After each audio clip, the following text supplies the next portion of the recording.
Landeskog and Sweden lost today in Olympic pool play, losing to Finland, which, of course, features his teammate Arturi Lehkonen and his ex-teammate Mikko Rantanen, who did score a goal today as Finland beat Sweden. Canada currently in action. Get you updated on that. The U.S. women playing right now against host Italy. They're up 5-0 last time I saw. And the U.S. men's team will play Denmark tomorrow. I want to stick with the NBA here because Adam Silver, there have to be questions asked about his place in the pantheon of commissioners because it continues to not go well. And the fact of the matter is, Adam Silver lost control of his league. That is what's going on right now, is that Adam Silver is not in control of his league. He doesn't have control over the players, and he doesn't have control over the owners.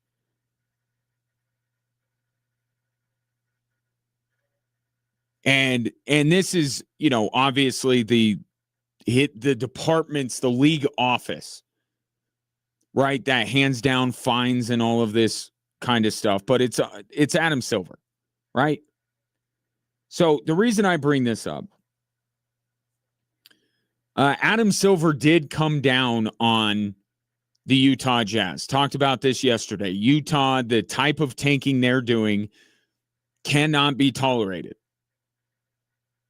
Right? So Adam Silver fines them today. And you say, well, isn't that good enough? He fined them.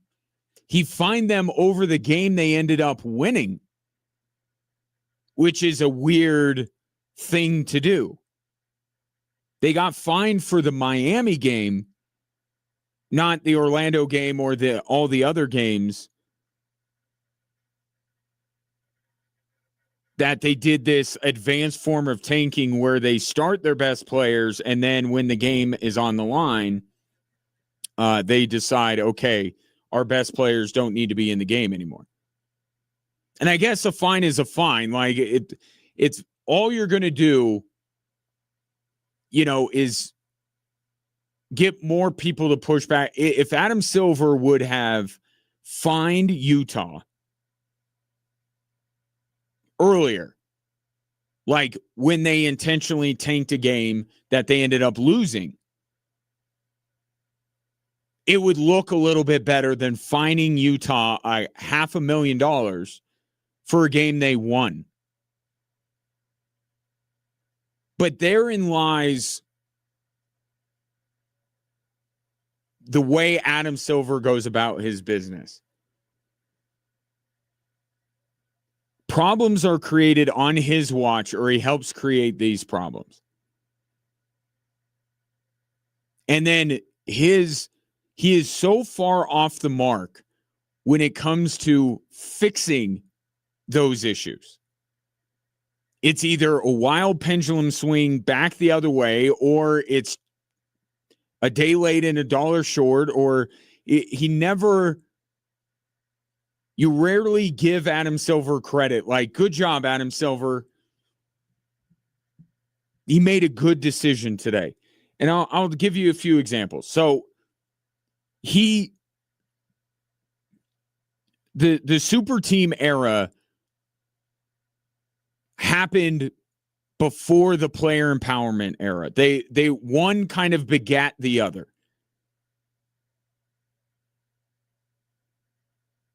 Right? But in order to fix this, the NBA swings the complete opposite direction, saying we can't have super teams anymore. So what are we going to do? We are going to make it so restrictive for teams to have more than a couple of stars that it actually will create a situation where even teams and I'll use the Denver Nuggets as an example, do things the quote-unquote right way, build things the right way, and now the rules are so punitive that they had to remake their team. They weren't even rewarded for going about it the right way. The Nuggets were not and have never been a super team. But they go the complete opposite direction to the point that we can't even have a discussion about free agency or trades without, putting on one of those, accountant green shades and trying to figure out the cap, because there are so many rules in place that makes it so difficult for teams to add. We've seen more teams subtract from their teams over the past couple of years than add to them. And I think everybody, have to be fair, everybody wanted the super teams done. It's not fair. The small markets are suffering, all this kind of stuff. Everybody wanted it. But the remedy from Adam Silver went too far. And now we have this revolving door of champions that don't give us any real feeling. It just adds to the feeling that we are not watching the best that the NBA has ever been, because none of these teams can sustain their success for more than a year at a time.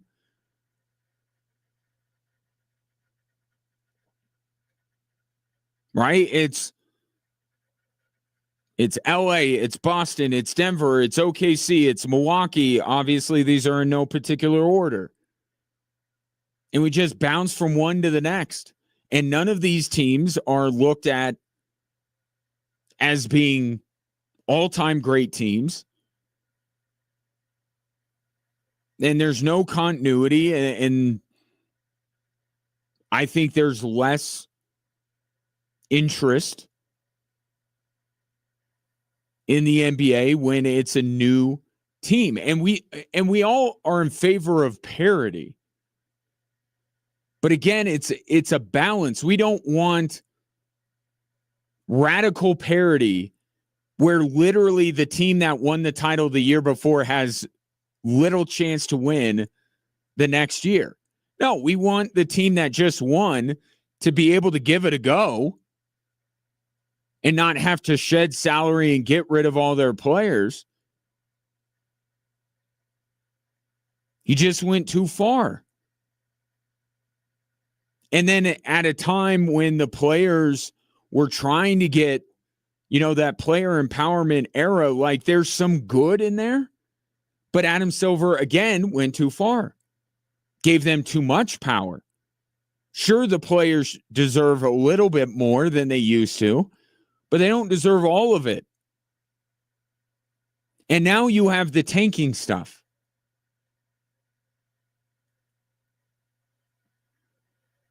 And so Adam Silver finds a team for winning a basketball game. And apparently, reportedly, he finds them at the behest of a rival. Reports today that a team that was lobbying hard for Adam Silver to come down on Utah was Oklahoma City. Why would this be? Does Oklahoma City want to look out for the best interest of the game? Do they care about the league in general? Absolutely not. They would take the Jazz pick this year if it falls out of the top 8. OKC wants Adam Silver to keep Utah from doing what they're doing so Oklahoma City can get their pick. And OKC is only in the position that they are currently in because they tanked. So now that they're at the top of the mountain, they're looking down and saying, how dare this team do this? It's like, you did it. But this is who Adam Silver is listening to. He's allowing himself to be lobbied by a team that has a vested interest in the Utah Jazz having as good of a season as they could possibly have. Like, get all of this stuff. The All-Star game that we've been talking about all week, and in tanking and parity and the CBA and player empowerment and all of this stuff, it all adds up to one thing. It doesn't seem like Adam Silver has control of his league, and he has to come up with all these cockamamie ideas to try and fix what is a problem that he in some part created.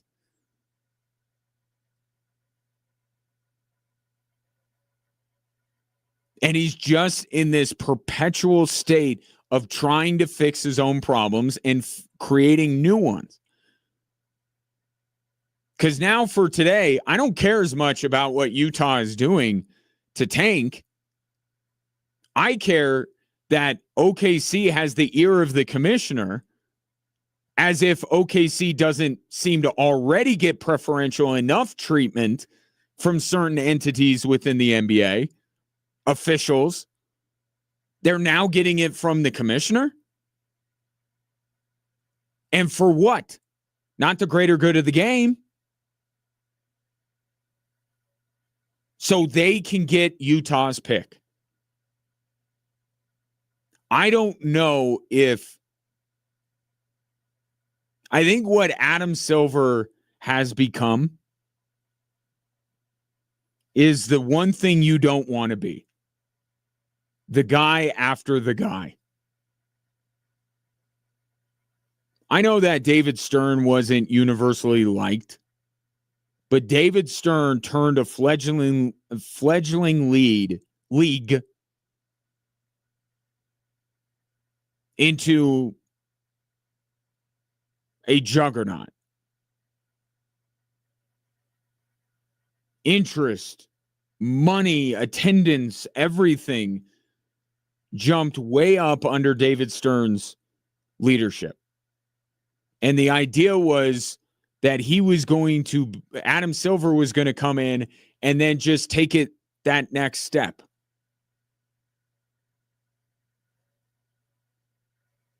But I don't think anybody wanted Adam Silver to come in and radically change what was going on with the NBA. Couple tweaks here and there. I'll give you one that I actually like. The Supermax. I like that. Give the team that drafts a player an advantage over the market to retain that player. And it could have been done just then. If some guy wants to forego an additional year and the 20, 30, 50 more $1 million that would entail, then look, you can't fight a man's will.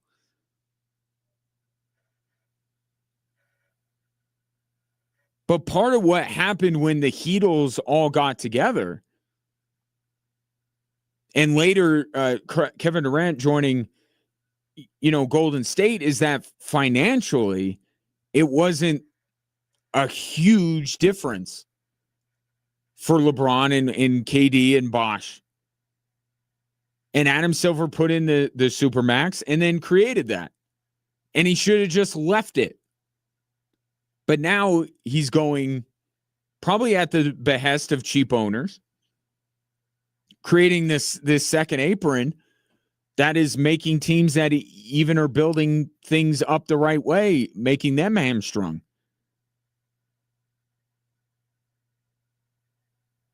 But it was supposed to be take the product that David Stern helped build.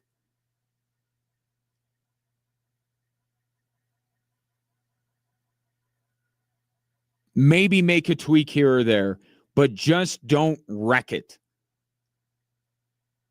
And it feels like Adam Silver's wrecking the NBA. Or at least the NBA, to be fair, it's not all him, but it's happening on his watch. We're coming out of the NFL, which is as close to a perfect league as we could possibly get. And it's not perfect, but it's as close to perfect as we have in sports. Right? The season length, Little bit too long, but not drastically too long, not MLB too long. One more game than probably should be. They're playoffs. Maybe a team or two more than it should be. Yeah, the officiating. We don't love the officiating, but it's as close to a perfect league as we have. And then we come away from this, right? Because we're going to take a breath here before we get into the draft and everything like that. And we look at the landscape of sports and the NBA being the most prominent thing that is going on right now. And we look at it and we go, ugh, what is going on with your league? Nobody plays.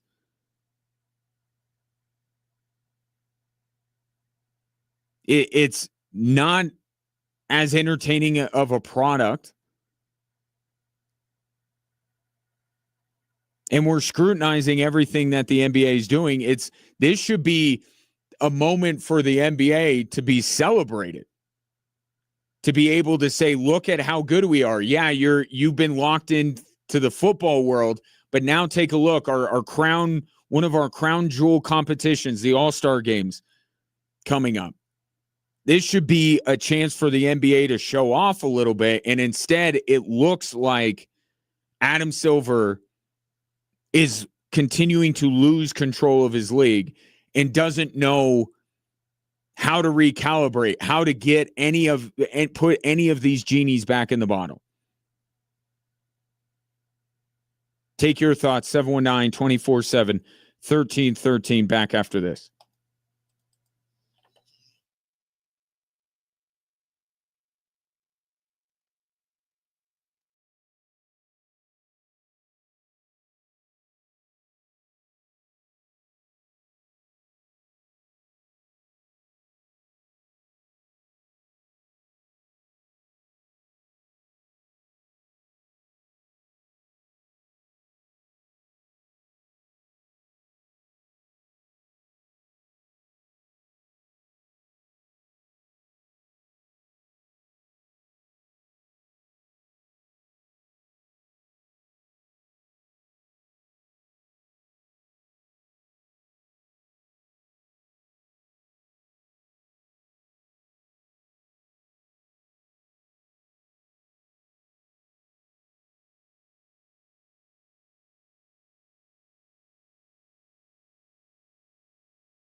The question I posed today, because Chris Paul is retiring, and I think you could argue the most decorated athlete to never win a championship. So who's the best? Is it Chris Paul? I think it's Barry Bonds. But I threw out some other ones that would be on the list. I think Connor McDavid. I mean, you just watch him and you know you're watching one of the all-time greats. You know it. I'm one to say let's not put somebody on lists of greatest and all that kind of stuff before they're done. But this is not, Connor McDavid being one of the greatest, best, like most talented. These athletes that you remember watching them and go, how in the world did they not win? I think we're in that mode with Connor McDavid. How does this guy not have a title? Because you watch him, and you watch him today and that's a great way to look at it too. Watch him with Team Canada. He looks the same way he does with the Oilers. And that's all the best players in Canada that he's playing with. He still looks like there's a large gap between him and the guys he's on the ice with. Now, he doesn't play with Nathan McKinnon all the time. But I think Connor McDavid's got to be on that list. But I'm going to go with Barry Bonds. This from Chris. Charles Barkley or Frank Gore? Frank Gore is Chris Paul the NBA version of Frank Gore?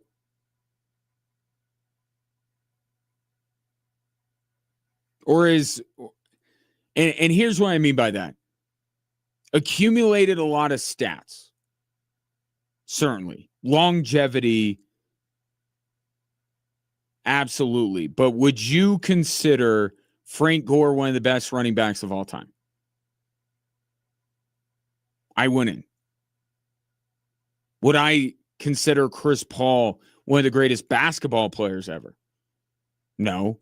Is he one of the greatest point guards ever? Yeah, so maybe a little bit different than Frank Gore. I think with the amount of yards that Frank Gore accumulated, he'd be somewhere on the list. Not top 5. Certainly not at the top. Charles Barkley, I said, he's not more accomplished than a Karl Malone, but could you argue that he was a better player than Karl Malone? Best prime on prime, right? Prime Charles Barkley against prime Karl Malone. I think you could argue. And Charles Barkley certainly on the, top 10 best athletes to never win a title. I like this one from Laura in the Olympic spirit. Michelle Kwan, silver medalist in one Olympics, a bronze in another. So never won the big one.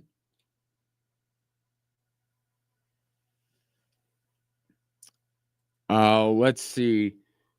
This from the 719, top 5 to never win a major championship. T.O., Dan Marino, Karl Malone, Barry Bonds, Ken Griffey Jr.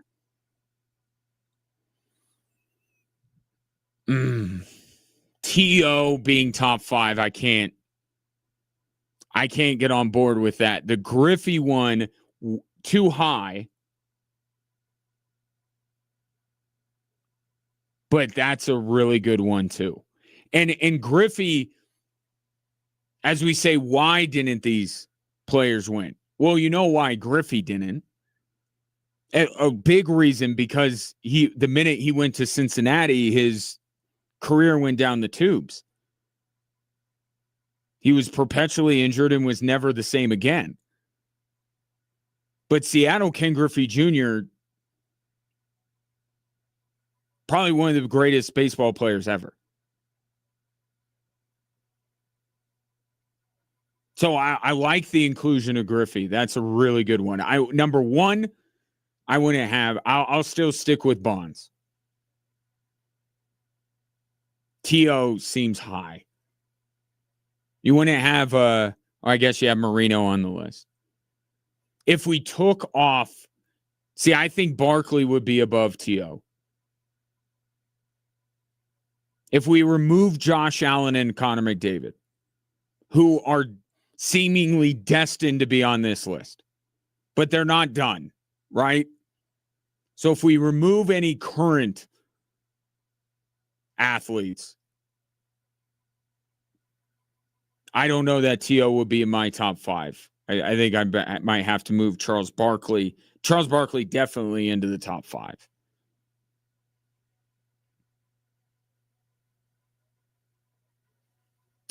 Continue to take your thoughts on that.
Welcome in hour 2 on this Friday. Great to have you. Shouts to those of you watching the show on our social media platforms, whether you follow 740 KVOR or Extra Sports 1300 on the likes of Facebook, Instagram, and Twitter. You can watch there while you're there, like, subscribe, and comment.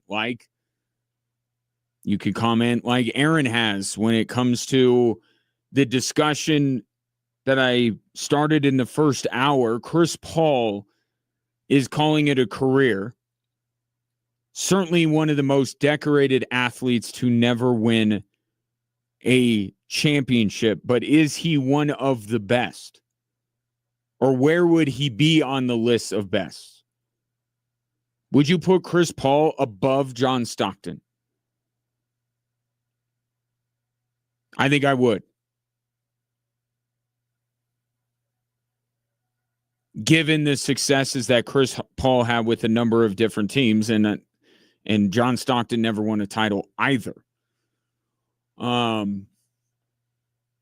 I'd have him down the list a little bit. The best athletes to never win a championship. I like this one from Aaron. It's kind of the similar as we had a texter just a few minutes ago throw Ken Griffey Jr. into the mix. And I guess, and I'm displaying it on the live stream right now, it says Bo Jackson is the best athlete to never win a championship, unless you're talking about high school state championships, which I'm not, as also John Stockton and Karl Malone. They're on the list. Karl Malone would be in the top 5. If I took out current athletes, because we don't care as much about current athletes who have not won a title as we do past athletes, Karl Malone would probably be second on my list. Throws in some other ones, Champ Bailey, Carmelo Anthony, Nolan Arenado. None of those would be anywhere close on a list. English, Iverson, neither. Patrick Ewing, Ted Williams, I like those better. And I like this poll, Zlatan Ibrahimovic. Laura had the Michelle Kwan and Aaron has Zlatan. I dig that. All encompassing. But yeah, some of those Moss, Calvin Johnson, I guess. Yeah, Randy Moss was. I mean, Calvin Johnson, both of them were certainly two of the most talented wide receivers I've ever seen.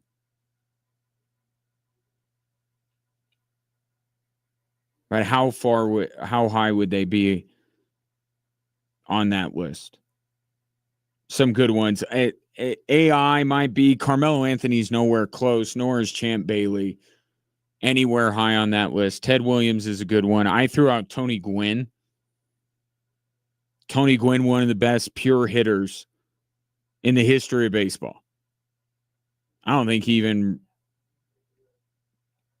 really, maybe other than once, got that close to winning a title.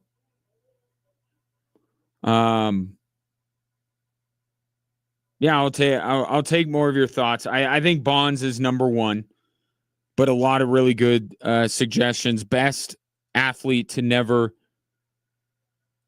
win a title. Brett says, if only Ken Griffey Jr. would have done steroids, he would have made people forget about Barry Bonds, who did steroids. I don't know. We'd be thinking about both of them. We would just be lumping in Ken Griffey Jr. with Bonds like we do McGuire and Sosa.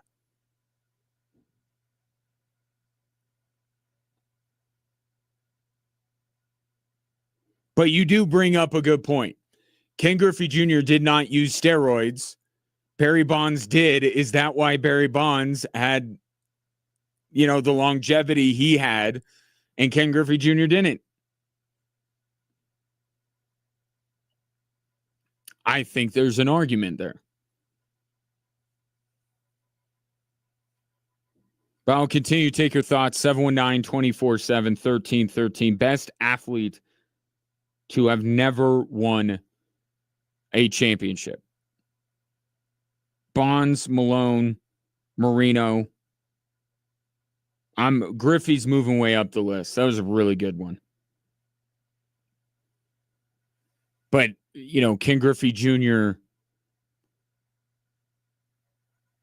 again, just didn't really have the longevity. And he wasn't, I don't think Ken Griffey Jr. was ever one of those players that we ever talked about being long-suffering. I think that's, Barry Bonds, there's a lot of conversation. Dan Marino, John Elway, of course, till the very end of, man, when is this guy going to win? Connor McDavid's treading in that territory. Josh Allen is treading that territory. I think with Ken Griffey Jr., the emotion was more, he needs to get healthy. It wasn't about him winning a title, that people just want to see him back out on the field.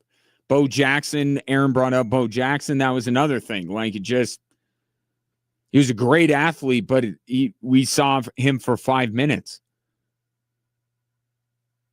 I think a list that you put together, I think most of the names on that list will be athletes that you, watching them late in their careers, man, how is this guy not won a championship?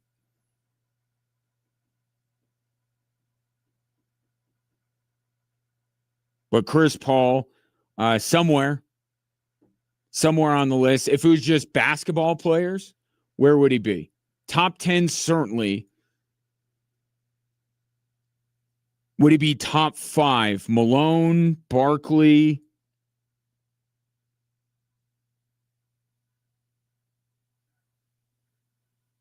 He might be top 5. Depending on how you feel about him versus John Stockton.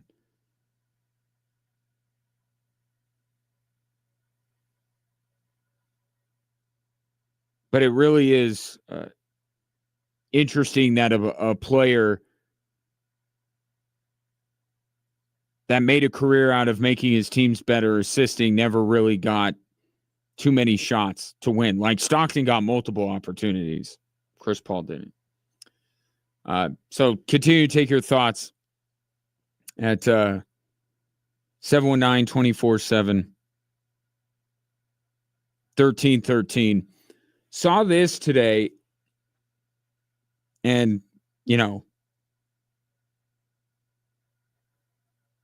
congressmen getting involved in things, always a recipe for something. But I saw this from Ross Dellinger. So Senator Eric Schmidt, I don't care about his affiliation or what state he represents, but he put out a quote-unquote blueprint to save college sports. And I think it ties into what I went to in hour number 1 regarding Adam Silver. And how his league is rife with problems right now. And he's just not addressing any of them in a meaningful way. Maybe the All-Star game. Maybe he will have addressed that by going Team World versus Team USA. We'll find out on Sunday. But tanking, it doesn't seem like he's made progress. In fact, it seems like it's getting worse. The alternative to super teams is that no one can hang on to their players, which I don't know that anybody prefers. And then you have this from this congressman who's putting up, let's see, he has 4 pillars right away. 4 pillars, too many pillars. Pillar 1, end rulemaking by lawsuit. Allow athlete protective rules without the threat of immediate freezing litigation. Create a national standard. Allow conferences to choose their own governing bodies. Create a national one-time transfer rule. Strengthen and reaffirm eligibility standards. Align coaching transitions with transfer windows. Like, he's got 15 of these. And here's the problem.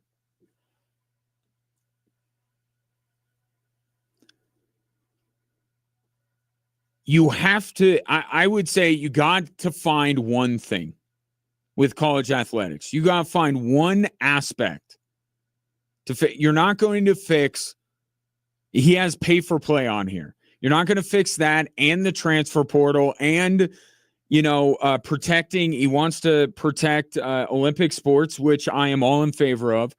But if you're going to make meaningful change, and I know this because I'm a little ADHD and I write a to-do list every single day, and I realize that I have so many things on a daily basis that it actually overwhelms me and I can't get anything done.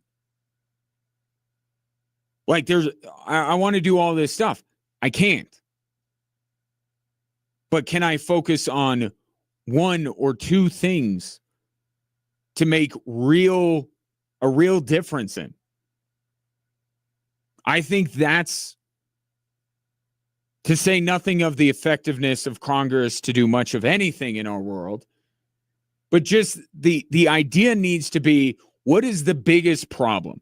And if we can fix the biggest problem, maybe we could start to fix some things around that problem and build out.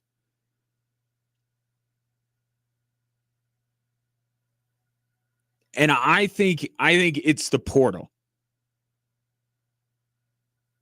It's the portal.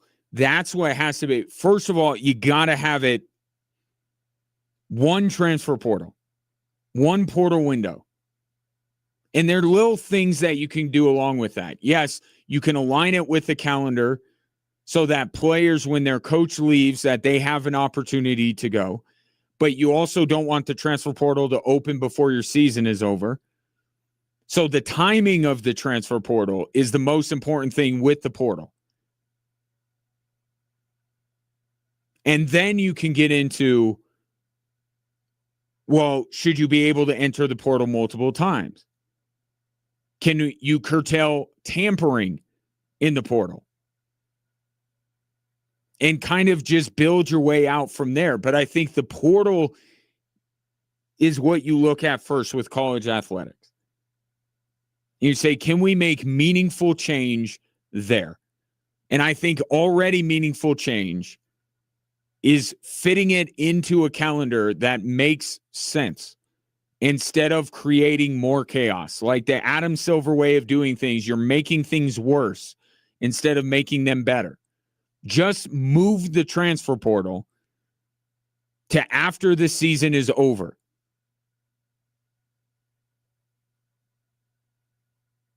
And I know they say academics and all that kind of stuff. Forgive me, and I value education, but forgive me for thinking that colleges have never bent the rules for athletes. Like, that's never happened before. They've never made accommodations to make sure that a premier athlete is enrolled at their school. That's never happened before.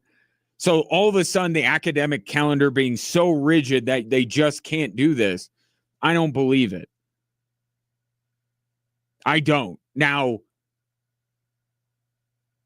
is there a way to find a spot for it? And maybe you get it down a path of fixing the scheduling and why teams wait so long to compete in the college football playoff. Like, let's move it along. Let's get going. Maybe that's the way. But you start with the question of, where can we move the portal so it mitigates some of the chaos that we see? And I think the portal is at the heart of every bit of chaos in college sports.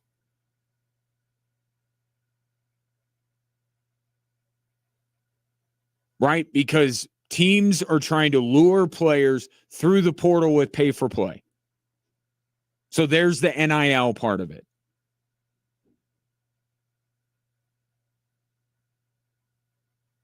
The time that coaches leave and the time that players can leave doesn't sync up correctly. I think if your coach takes another job, you should be able to go into the transfer portal and follow him. I'm fine with that. But right now, you can't do it. You either got to jump through the portal, and then if your coach somehow lands in a spot that you'd rather be, then you can go there.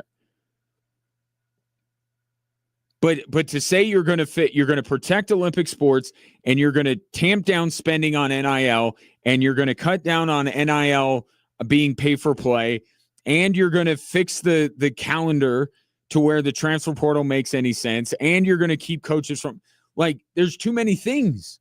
And you'll find if you focus on one thing and you start building out from that, maybe you can accomplish a little bit more. I think it starts with the portal. Put the portal in a place that makes sense. And then you ask yourself, how many times are we going to allow players to go into the portal? I am one that says if they want to keep going into the portal, let them keep going into the portal. Just put that timing at the end of a season. They want to keep jumping through the portal. I think that team should be smart enough to recognize that that's not a player that you want on your roster, that keeps looking for the bigger, better deal, that keeps going in and out of the transfer portal. You don't want a player like that. Some still will if they're talented enough. I say let the market decide when it comes to how many times you jump in the portal.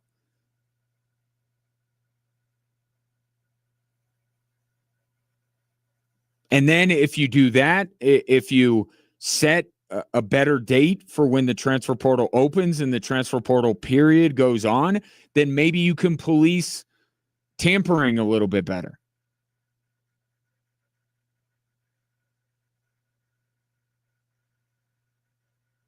But it's just too many. You throw out, like, yes, he correctly identified everything wrong with college athletics. And there's a lot, but you're going to fix all of that? Of course you're not. Pick one thing. Find what's at the heart of all of this. And say, this is what I'm going to do. I am the transfer portal candidate. My main goal is making sure that the transfer portal makes sense in the NCAA calendar. And then my next order of business after I do that, that way we can better regulate tampering and build from there. But start with one concrete idea. Don't just name all of the problems. And politicians do this all the time. Right? Both sides of the aisle. They come up with 10 things that they're going to do, and they do one, maybe in their first term.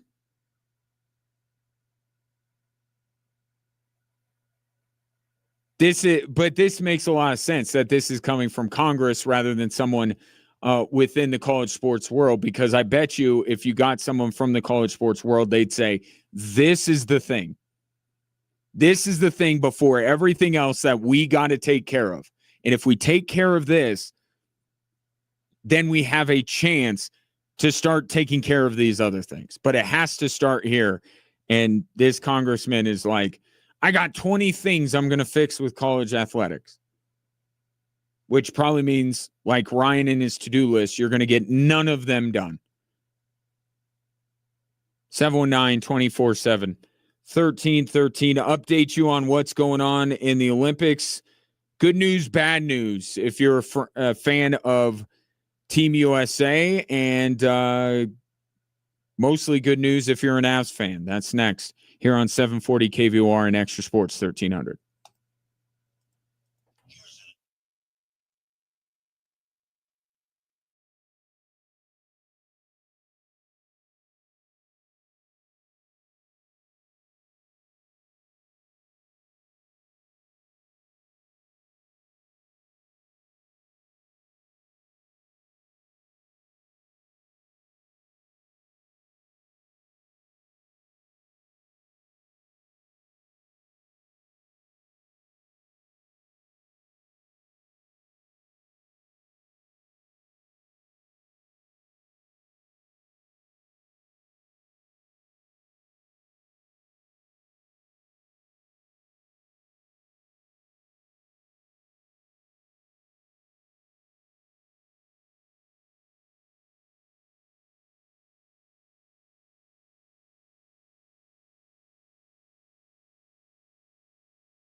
Update from Italy.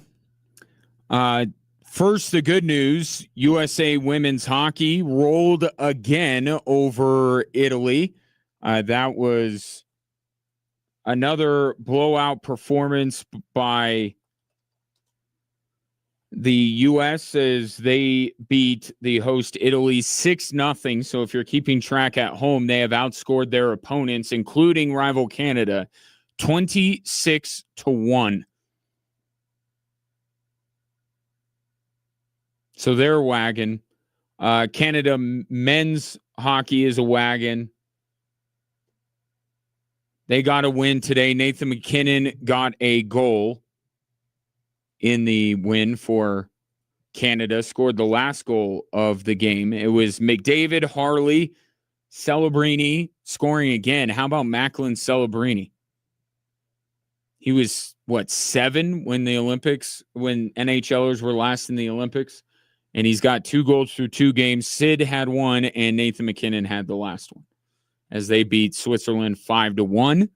So 5 seems to be the magic number. Canada won yesterday 5-0, wins today 5-1. The U.S. beats Latvia 5-1, and they play Denmark tomorrow. The bad news is that the quad god, Ilya Malinin, who was the star of these games when it comes to figure skating, fell twice in the men's free skate and failed to medal.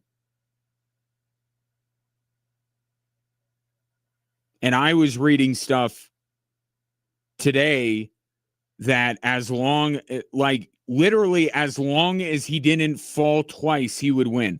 Falling once, he may have still won gold. The way that I was reading it, I'm not an expert on figure skating, but the idea was this was absolutely his gold medal to lose, and he lost it. Just crushing. And now people are going to bring up his comments from earlier in the week where he basically said he was pacing himself for this particular event. Didn't bring out the quad axle that he is the only human being on planet Earth to be able to do it. Wasn't going to pull it out in the team competitions or some of these other things he was supposed to bring out today.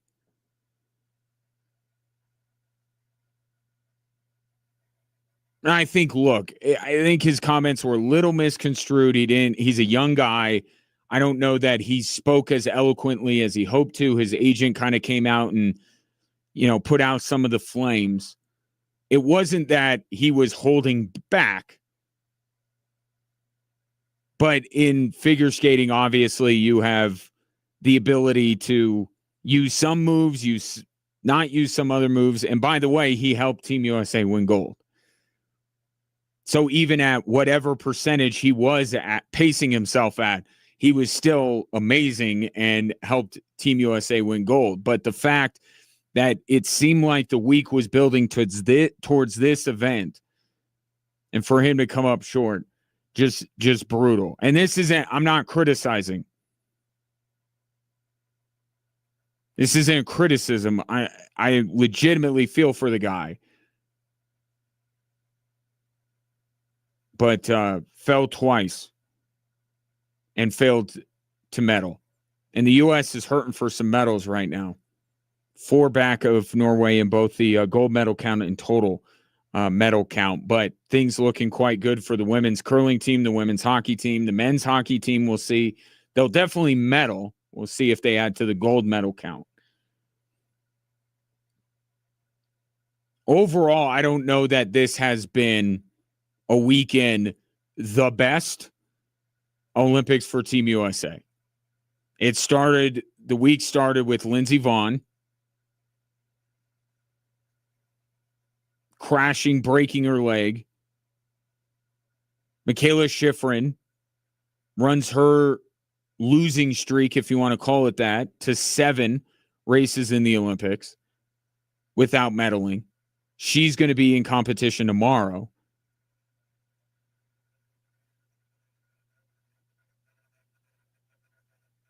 Now you have the next big thing, the quad god that is falling twice in his men's free skate event.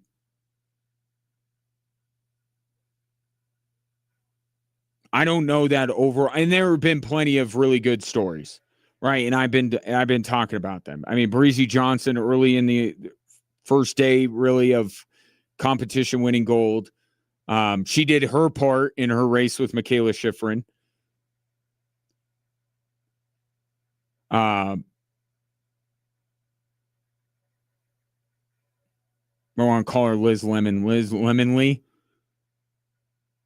20-year-old winning gold in her first Olympics in snowboarding. Jalen Koff, also from Vail, finishing second in that event. But even too, you have Chloe Kim denied the three-peat. So I don't know if the first week of the games out in Italy have gone the way that Team USA would have hoped. But there are some signs that maybe week 2 will be better for Team USA. Again, USA Hockey in action tomorrow against Denmark, if you want to check that out. Continuing with our conversation, best athletes to never win a title, as Chris Paul calls it, a career. I don't know that he's high on this list, but there's some others. Barry Bonds at the top of my list. Some making the assertion that it should be Ken Griffey Jr. above him, including Brett, who says Barry Bonds and Ken Griffey Jr. both played 22 years in the major leagues. One of them had 630 home runs with clean urine. The other one jacked his stats using steroids. Yeah, but within those 22 years, to get back to my point about Ken Griffey Jr., Barry Bonds ended up playing over 300 more games. I mean, so he basically actually played 24 years within 22 seasons, or maybe Ken Griffey Jr. actually played only 20 years. If that. I mean, some of these,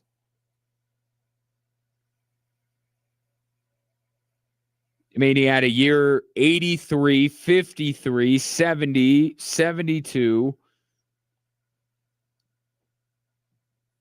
And I get it. And the Barry Bonds steroid stuff is a part of the story. So if you want to look at Ken Griffey Jr. as the superior player because he was clean, then that's fine. I just think you got to take it all into account. It's all encompassing. And if you want to say that Barry Bonds is the best athlete to never win a title, and you want to say part of the reason why he was the best athlete is because he was juicing, that's fine. I'm not here protecting Barry Bonds. I'm not sticking up for the guy. But in terms of his accolades, in terms of how feared he was as a hitter, and a lot of what struck fear into opposing pitchers was not because he was juicing. But certainly Griffey and Bonds up near the top of that list. For sure, greatest athletes. Got another text in that most people would take Stockton over Chris Paul all day long.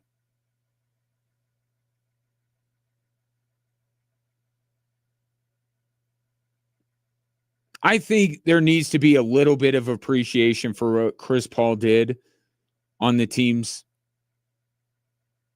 that he was on. You know, just as fair as it is to, you know, when you're arguing Malone versus Barkley, to throw out the fact that Malone played with Stockton. You know, Stockton did play with Malone.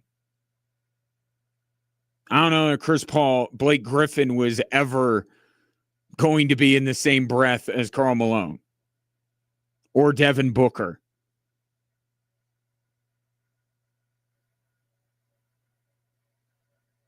You know what's funny, though? I think about this with Chris Paul retiring today. If David Stern hadn't nixed that trade, would we be having this conversation today? If he goes to the other LA, if Chris Paul becomes a Laker, I think it changes a lot. I think one, because I don't think he probably ends up on the list of athletes to never win a title. First of all, and second of all, because of the aura of the LA Lakers, I think Chris Paul would be remembered as a greater player than maybe he was. And he's a great player. Like, don't get me wrong, no one's arguing that he's not great. But you think about the different path that Chris Paul's career takes. He probably, from a statistical standpoint, similar, right? Because that has to do with his talent, and he was productive in Phoenix and LA and New Orleans. But if he goes to the Lakers, I don't know that the text would be coming in to say that people would take Stockton over him all day long. Maybe because he wins a title, but also the uniform that he wore. And we do this. We do this in every sport. You play for the 49ers or the Cowboys or the Steelers. You play for the Lakers or the Celtics, and you get a bit of a boost. I don't know. I would love for someone to find, and I think maybe somebody has, but with all the 49ers and Cowboys that get in, and you've seen some players that are down on the list in terms of impact to the dynasties that those two franchises had getting in. I wonder if somebody has come up with what that amplifier is. If you play for the Lakers as opposed to the Clippers, how much greater are you considered? If you're the same player with the Lakers as you are the Clippers, how much greater are you viewed? I would love for somebody to do that. But we've seen in the NFL that, I mean, just the anecdotal evidence of the number of players from those franchises getting in, and it gets to the point where you go, really? Do we have to put in every Dallas Cowboy? Or are we overrating the careers of some of these players because they had a star on the side of their helmet? Yankees, same way. In baseball, if you're a Yankee, that means a lot more than if you're a Brewer.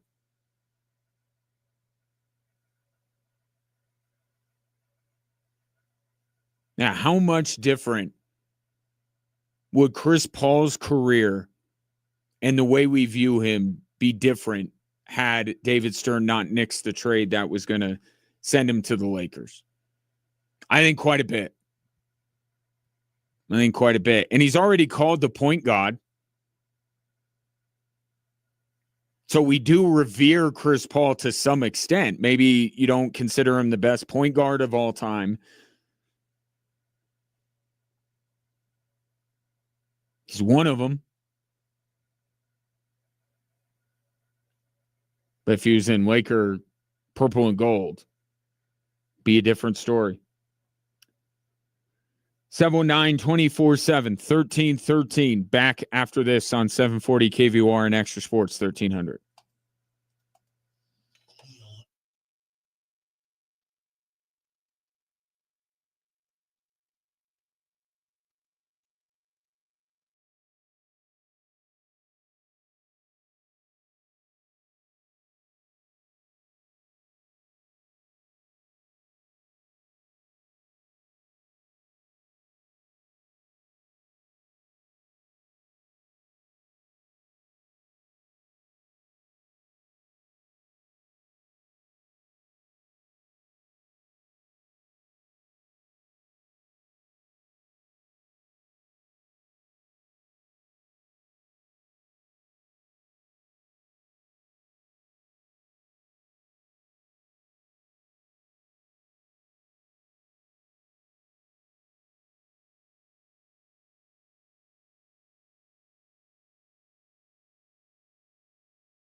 Couple more entries into the question of the day. Best athletes to never win a championship, as Chris Paul has retired.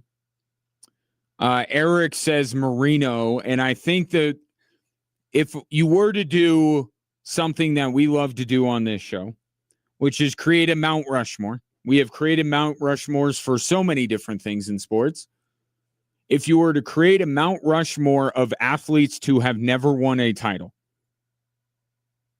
would this be the Mount Rushmore? Would it be Bonds, Marino, Malone, and Griffey? Do we have that as the Mount Rushmore? Certainly a lot of other ones that you could consider. I think that that's the Mount Rushmore. And I think that I would say the fourth spot is the one that is a bit fungible. I think when we think of the best athletes to have never won a title, I think Bonds is always brought up. I think Malone is always brought up. And I think Marino is always brought up. Who would that next guy be? I like putting Griffey on there. I do. But, Ken Griffey Jr. wasn't exactly knocking on the door every single year. And injuries were one of the factors on why he didn't. And I think when we think of these athletes, the best to have never won a title, I think we most often associate that with athletes who have been on the field, on the ice, on the court, year in and year out, knocking on the door, trying to break through and just never can. That's why I think if Bonds, Malone, Marino, that's the holy trinity of athletes to have never won a title. No one can. If we're talking about retired athletes, I think Josh Allen is heading down that road. Connor McDavid is heading down that road. But athletes that's all said and done and they did not win a title, I think that's the three. And then the fourth spot is the one that may be up for a little bit of a debate. Aaron's sending in a lot of good ones. He says Ted Williams should be. Ted Williams above Ken Griffey Jr.? We could do that. Ted Williams not number one. I don't think so. Rank Bonds pre-steroids. You can't. I mean, you can't. You just can't. And that's why I say put Barry Bonds in the Hall of Fame and spray paint it NWO style on the plaque or whatever you want to do and say he did steroids. The only thing I could say about Barry Bonds before he got to the Giants and before the alleged steroid use was that he was one of the most talented players in baseball. One of the best players in baseball. That is a fact. Was he a Hall of Famer? I can't say that.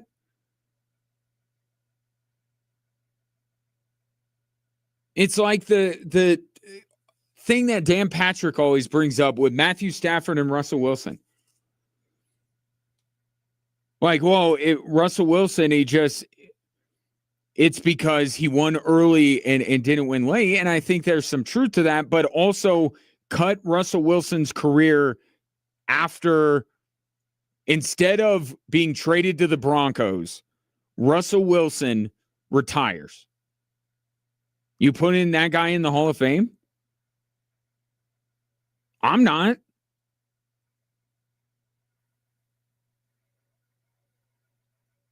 So I really hate the Barry Bonds was a Hall of Famer before he took steroids. No, maybe he was on track to be a Hall of Famer before he took steroids. But what if he just suddenly retired rather than going to the Giants? He wouldn't have been on the Hall of Fame.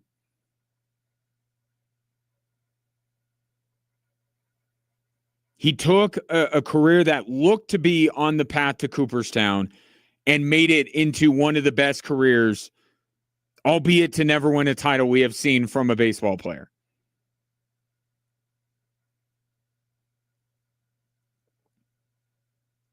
And he says Tony Gwynn 100%. Tony Gwynn, great. But, man, those Padre teams were straight up garbage. A lot of them. Not all of them, obviously.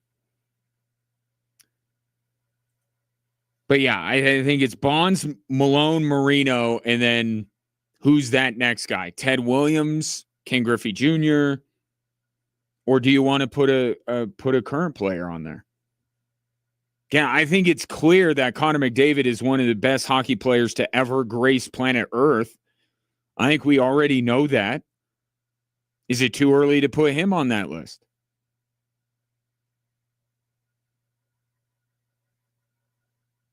Talent-wise, Connor McDavid absolutely is one of the most talented athletes to have yet to win. But I get it. You got to put guardrails in somewhere. Right? You got to draw the line somewhere. Maybe, we did this with the greatest quarterbacks ever. Like, even I'm not comfortable with saying that Patrick Mahomes right now is on the Mount Rushmore of greatest quarterbacks ever. I'm just saying by the time he's done, he's going to be. But he's not on there now. So it's okay to wait. It's fine.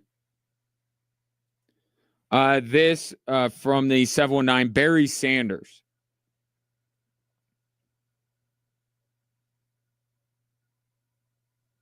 Yeah. Be up there. But like and this was another thing we brought up again with the knocking on the door, like Barry Sanders wasn't even close. So I think there's like an emotional, like you saw them get close and they didn't get there. They didn't ultimately win it. And that kind of got seared in your brain.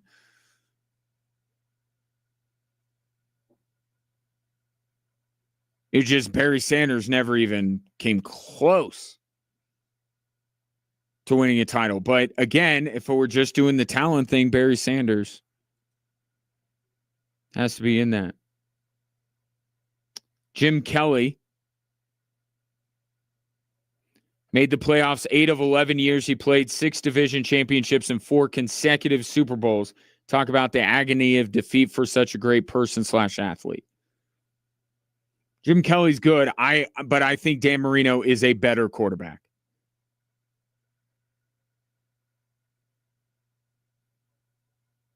The Bills are great. And Aaron brought this up earlier. Bills fans. I mean, could you say that those Bills teams are the greatest teams to never win a championship? I think absolutely. Jim Kelly would be top 10. He's not on the Mount Rushmore. I'm not putting him on the Mount Rushmore, and I'm not putting him above Marino. But a top 10 list, I think you can make the argument that Jim Kelly should be on there. One thing, interestingly enough, with Chris Paul, and maybe this is why we're not really having a conversation about him, or you're not bringing him up. I don't think Chris Paul was ever on a team that was the best to never win a title. Were those Lob City teams that good? I mean, they were good. Were they that good? Were they all-time great good? Like the Utah Jazz teams of Stockton and Malone. I think the Utah Jazz teams of Stockton and Malone would crush those LA Clippers teams.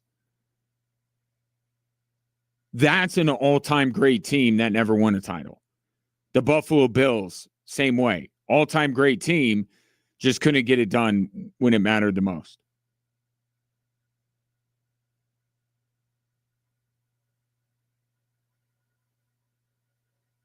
So, Another one for Champ Bailey. I don't. Not top 10. No. I don't think so. Of all sports, of an NFLer, I think it's dicey. To throw in every other sport and Champ Bailey being on that, I can't get there. It was suggested earlier, I can't. Top 10, maybe. But what did we just say? We said, and I got 30 seconds here. We got Sanders, Kelly, Marino, Moss, Calvin Johnson. I mean, there's 5. Could Champ Bailey get on that list? Maybe, but not every sport. No way. That's going to do it for me. I will talk to you on Altitude at 7 for Air Force Hockey. Have a great weekend.